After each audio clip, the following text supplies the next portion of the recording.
How's everyone doing? Rob from RGL Machinery. So we're going to do a service on my Makita battery hedge trimmer, DUH601. It's been cutting conifers. It's got very sappy. The blades, as you'd imagine, rather rounded off. See that shiny bit? That's a lip that's folded up. So rather than leave the blades on, I'm going to take them apart this time, give them a good clean up. Obviously battery out.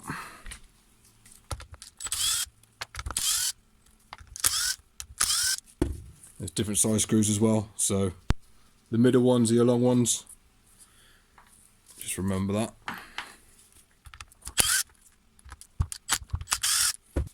Should hopefully just be able to work this up.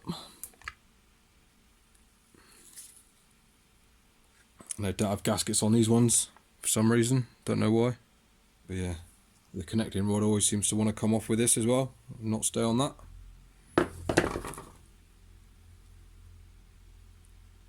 And we're running low on grease, so I wouldn't have wanted to go any further with this.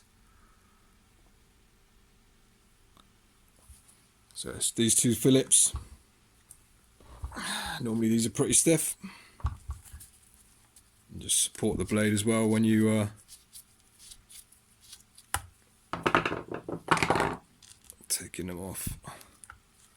You'll have a little spacer on there as well. And that can just pull out. It's just a little debris shield thingy jig. Right, I'm put that to the side. Just get my tip protector off.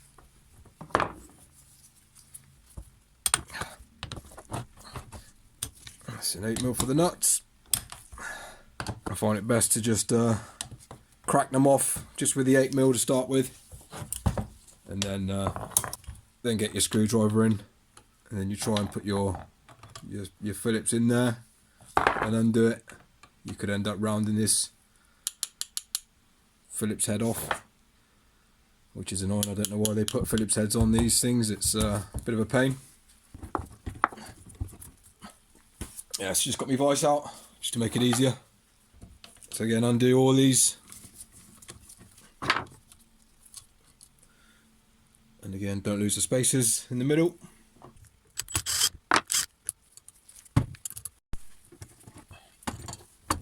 So that's all blades off. Yeah, you see how much gunk gets built up in there. Give everything a good wipe down.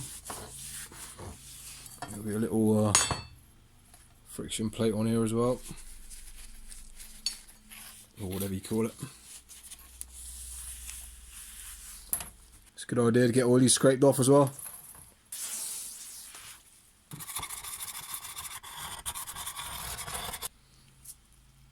Yeah, just all that rust and muck, which you don't want on there. Yeah, bit cleaner.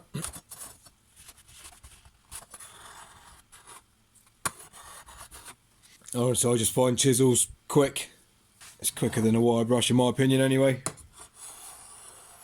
Less messy as well. We'll let those two soak for a bit and then give another little wipe down. And how I like to clean this resin off, I do sometimes use the resin remover, but when I take them apart, my new preferred tool is a little utility blade, either a big one or a little small one. These work well for just, it just literally gets right under there, peels it straight off. You don't need to waste money on chemicals or whatever and making a mess. It's yeah, I find this does a really good job. And it's actually pretty quick as well.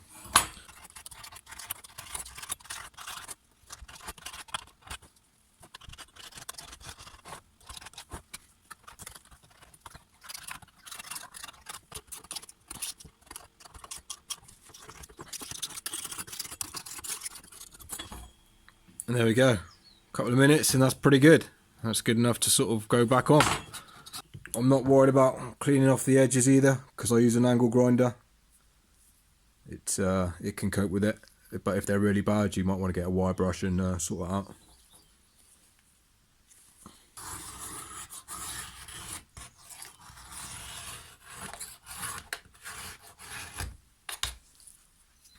Either use that or a little mini chisel or a big chisel. Alright, so there you go, use whatever you want. I'm just showing you what I do. I've tried all the different ways, trust me.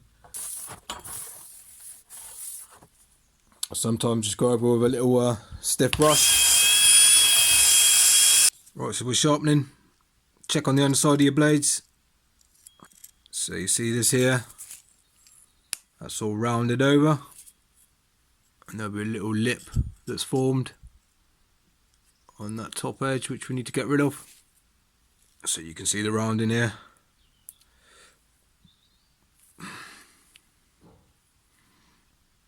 So yeah, we want to take as much of that off as possible. Now these blades, these don't have much meat on in the first place. So yeah, I think after this sharpen, there's not going to be too many more sharpens afterwards, because this is probably quite a heavy sharpen I'm going to need to do to get them cutting well. So yeah, I'll clamp it on the edge of the bench. Right, so I'm just using an angle grinder with a 60 grit flappy sanding disc, because I'm going to need to take quite a bit of material off. Normally use an 80 or 100 or 120 for a light touch up. But yeah, I'm going to use a 60 grit because I need to take a lot of material off. I don't want to be here all day.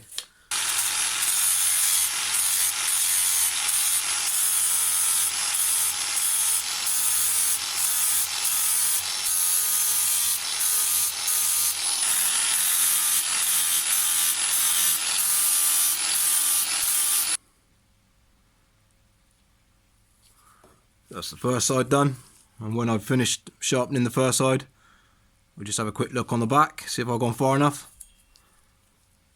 So like that one there, I haven't gone far enough, so I'll sharpen a bit more on that one.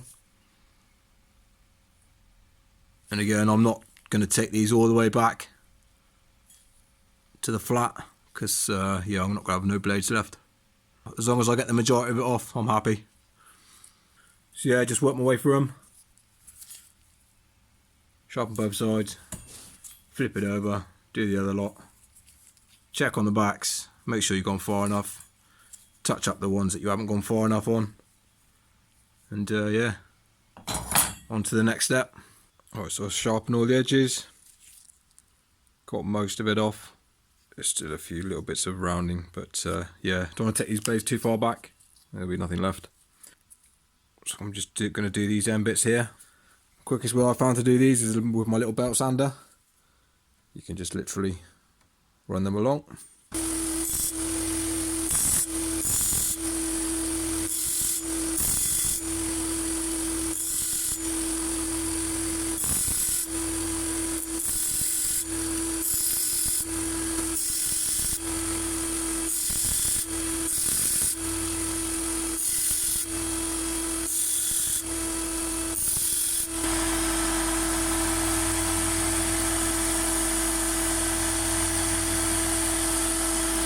Right, so we finished all the sharpening. We've got to take these burrs off the underside now. Now with these blades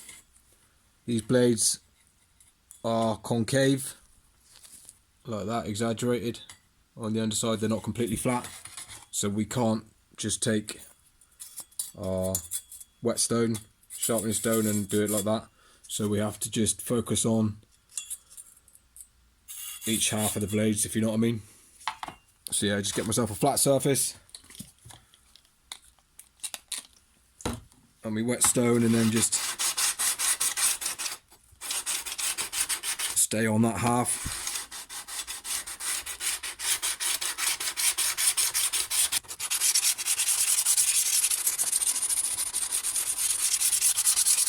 So yeah, get both blades done, ready to go back together. So just give everything a light little squirt of WD-40 or something.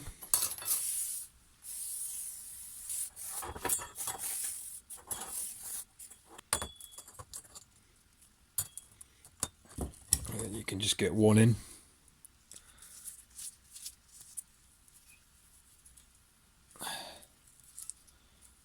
And then you should be good for the others. I've given these little spaces or sleeves a little clean up as well. You don't want them too dirty.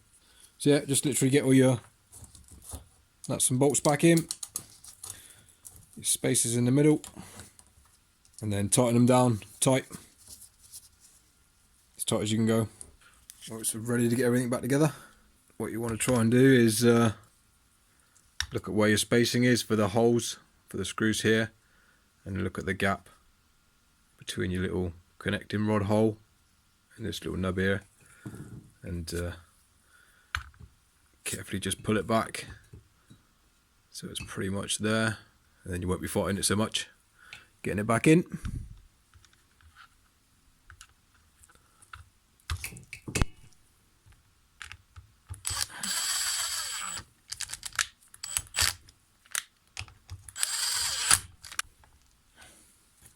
These ones need to be done up tight. I've had these come loose before on me. I must have not done them up tight enough a while back. And when I went to grease it, they were slightly loose. Yes, if you notice your blade's a bit more sloppier than normal, take the cover off and check these two screws haven't come loose. So yeah, you want to try and tighten these down as best you can without rounding off these stupid heads. Time to get some grease in here now. So yeah, just I just use a grease gun.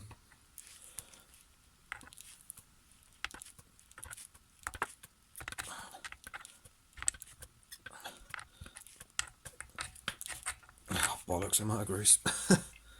No, just work it round with my finger. Get it around.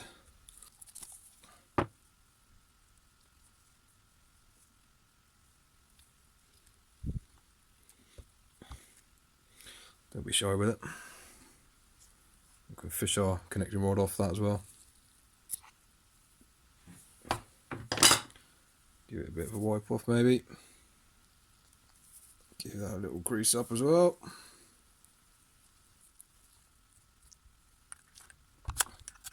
Just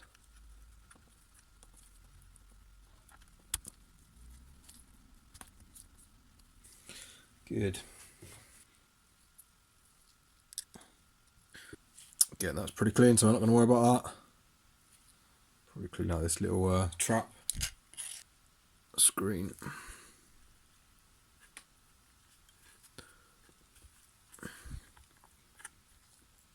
I can just get plonked on. Alright, now we're good. Remember, big ones in the middle.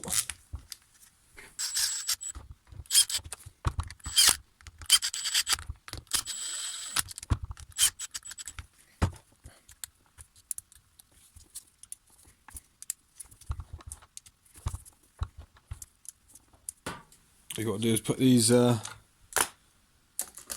guards on,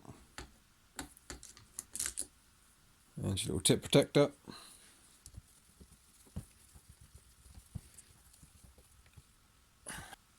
I did leave this one off, but I bought a catcher plate for this one, and it only works with these plastic things. If you take these plastic things off, it doesn't clip on, because it just clips round this bit.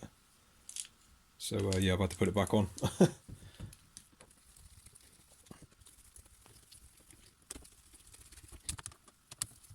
So there we go, one hedge trimmer, all back together. Blade's nice and sharp and cleaned up.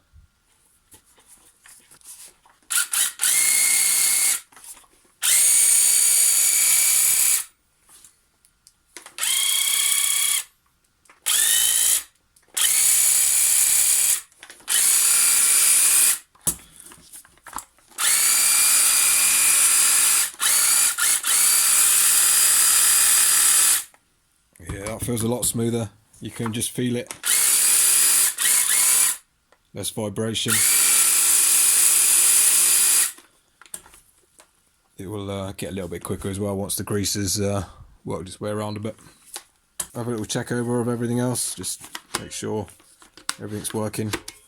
You can give these handles a little squirt of WD-40 or something if they get a bit, sometimes get a bit sappy in here and get a bit sticky. And yeah, clean your battery terminals off if they're filthy. That's pretty much it. One service to this Makita hedge trimmer. Thanks for watching, hope that's helped.